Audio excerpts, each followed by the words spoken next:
Parking Shooting Sports. This is the KECK Optics Precision 34 being a 34mm tube, and this is in 5-30 by 56 specification.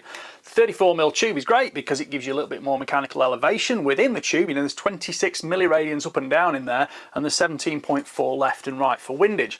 It comes with a set of extra high Picatinny rings, which is great for air rifles and rimfires, which I think is the market that this is more designed for, but I'll tell you more about that in a minute.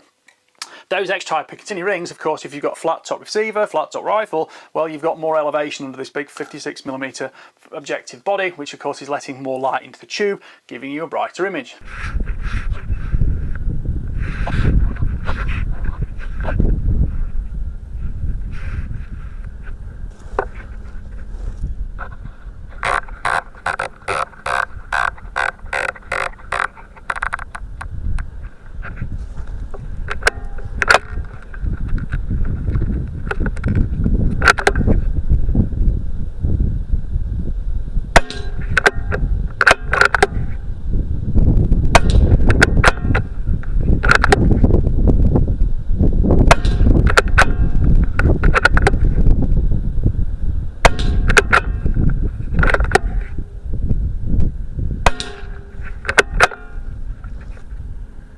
External appearance is very neat. It's been well made, all the way anodizing smooth. It doesn't take all the skin off your fingers. It comes with pop-up front and rear lens caps, and it also comes with a 76mm sunshade. There is a small polymer little key tool here for taking the tops off the rings for when you're setting up your windage and elevation from primary 0 point. Now, if I do that on camera, you've seen me do it a little bit on the video, but here it is in a bit more detail. To set the elevation up, once you've actually set your 0 point, you undo that little cap screw there, take that off the top, then you can put it back down to show exactly where you want your elevation zeroed. Setting up the 0 stop involves using your Allen key. There are 3 circumferential grub screws in there. Slacken those off, rotate it all the way clockwise, tighten them back down, put the turret back in place, and you're ready to go, dialing from whatever range you zero at out into the distance. I tend to zero rimfires at 50 meters, so I can dial out further. Air rifles I'd probably set at maybe 25.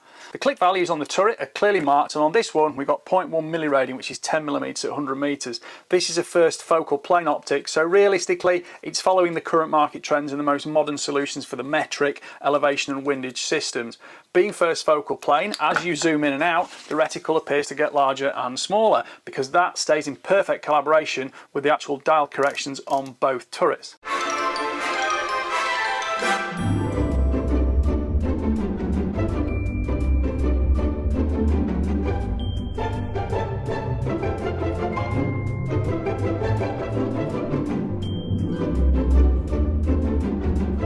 The turrets are nicely engraved, they're well marked, it's easy to make clicks on them, and you can feel them and see them. They seem quite repetitive, and I've had no problem tracking out to longer distance on shots. Elevation's obviously just marked up from 0, there's 10 milliradians per turn, and windage is again same click values, but you just pop that turret out there and that is lift to turn effectively, and it zeroes in the same way, although it doesn't have the 0 stop of course, and you just set it so it marks 0 as centre.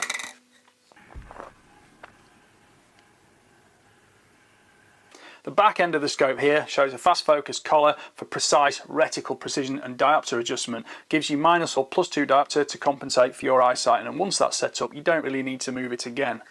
Similarly, on top you've got a nice knurl collar here just to match all the knurl collars elsewhere on it, and there's also a throw lever there to make the magnification controls a little bit faster, but if you choose not to use that, I took that off when I had the trigger cam on, it's actually very easy to grab this nice knurled surface here, it's grippy, and that rotates smoothly with perfect clean stops end to end, and there's no perception of the actual internal helical structures moving. So I'm quite pleased with that because it's indicative of just general overall machining standards. Similarly, all the threads are very nicely crisply cut, precise, and you don't have any problem putting any caps in or things like that. So that again indicates good machining factors. Now, illumination on the reticle is just the centre red cross, and illumination's in 6 stages on the left here with intermediate off positions.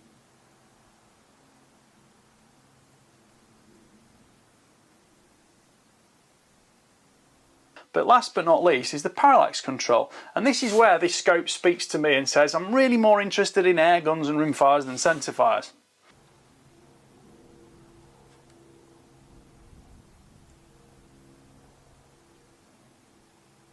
The wide elevation range is great for air guns because they do have a generally more loopy trajectory even at close range.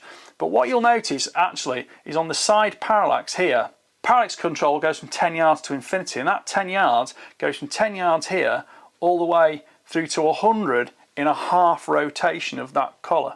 Now actually you then go from 100 to infinity in less than an eighth of a turn, so you have a little bit less precision when you're setting up those longer range parallax solutions. You can get a clear image, but you can't quite have that mechanical precision you had at the closer ranges. But of course, conversely, at the close ranges, you can use full magnification all the way down to 10 yards, and you can dial that to get perfect crisp image and no parallax at all giving you a problem.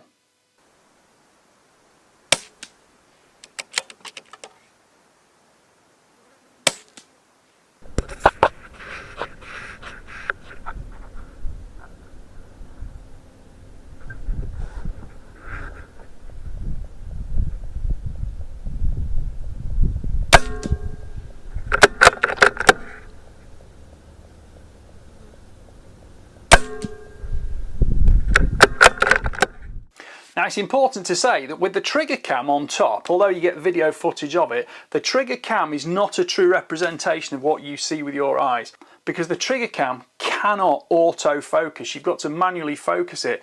And as you change magnification on any scope, eye relief does change fractionally. Now this scope's got eye relief of 95 to 96mm, which is about middle of the market. Some more benefits about that in a second. But essentially when you change that magnification, because it fractionally changes the eye relief, well, you don't notice that with your human eye because it's automatically refocusing and your reticle stays sharp. You then change the parallax side focus to make sure the image is clear. Well, the trigger cam can't do that. All it can do is compensate for the fact that you've set it up at a first magnification set, but when you change it from that, it's not quite as precise. So please don't think the trigger cam is a true representation of the clarity that this scope does offer. It only works at one specific magnification setting, which on this one happened to be at full magnification. And of course, being a very hot time of the year, well, there's a lot of mirage, so you're kind of, weighing one off with the other there.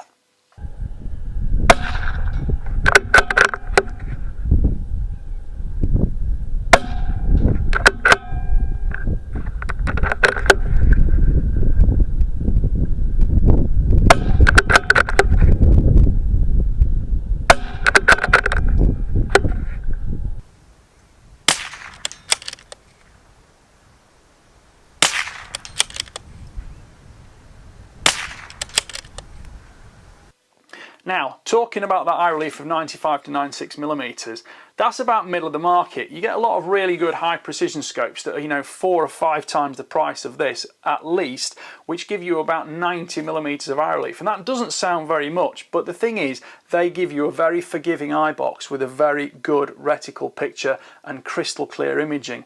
Conversely, you tend to get some scopes that boast magnum eye relief, where you don't necessarily need magnum eye relief, and when you go to 100, 101mm, it tends to feel a bit constrictive because it's so big on the gun, you need to push it so far forward, and you tend to crane your neck back a little bit off the stock, because especially on air guns and rimfires, you might not have as much physical space on the gun. So extra long eye relief isn't necessarily always a good thing. And I find personally that long eye relief scopes are more critical on the eye box, and the eye box is generally the distance from correct eye relief that you've got backwards and forwards while maintaining full vignette free sight picture. On long eye relief scopes, that distance seems to be a little bit more critical. On the 90mm scopes, so it's the high-end ones, well, you've got very versatile positioning on those comparatively. And this one, at 95, 96mm, gives you middle ground on that, because at an entry level like this scope is, it's nice to be able to have it not too critical. And as you can see from the video, I've shot it from several different positions, representing general field usage. And I have to say, I did find this scope quite relaxed and easy to get on with. I would go as far as to say this scope gives me a visually relaxed environment, which I'm very pleased to say.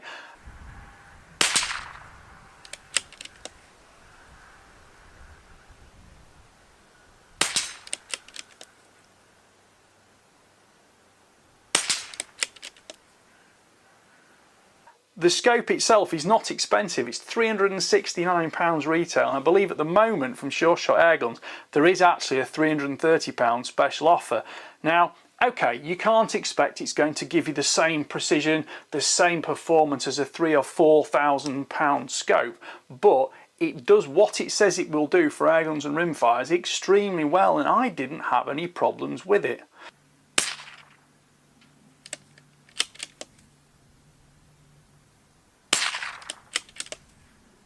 Overall length is 388mm, so it's quite big, and that's not including the actual 76mm sunshade as well. And overall weight is 947 grams, so it's not super heavy given the specification it is, because let's not forget this is a 34mm tube. It's got lots of elevation and windage travel, and it's got a 6 times erector tube, so you can go from 5 all the way up to 30 times magnification. And of course, with that minimum 10-yard parallax capability, which is focus as well, you can use that whole magnification range on an airgun, not just rimfires and centerfires at longer distances. So it does make for an extremely good scope to get the most precision out of your air rifle.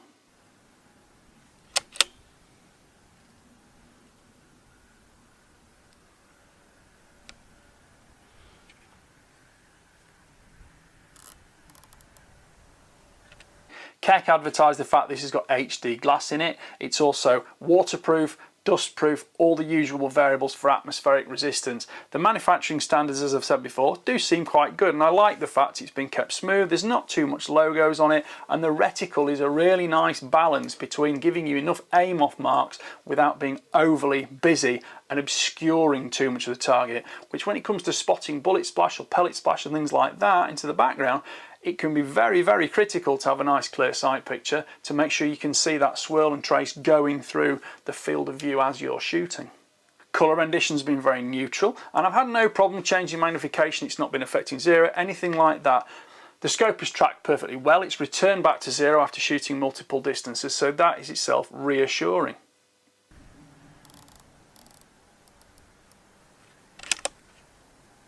Image clarity is very good, the field of view is flat, and you get edge-to-edge clarity on it, and there's not particularly any problem with actually any chromatic aberration or anything like that. And of course, in the current summer conditions with some very bright sunlight, it's been really handy having the sunshade or without the sunshade. Even without the sunshade, it's not suffered from reflections from within the tube, which is usually the sign of a poor scope.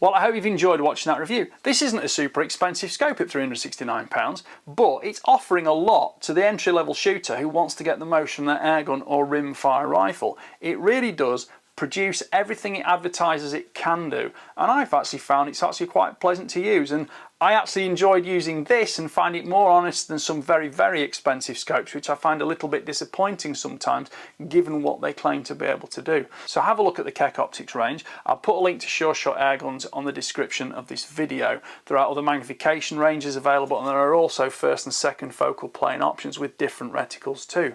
But in the meantime, please like, subscribe, comment, click the notification bell and keep track of my regular uploads. Thank you for watching. Bye for now.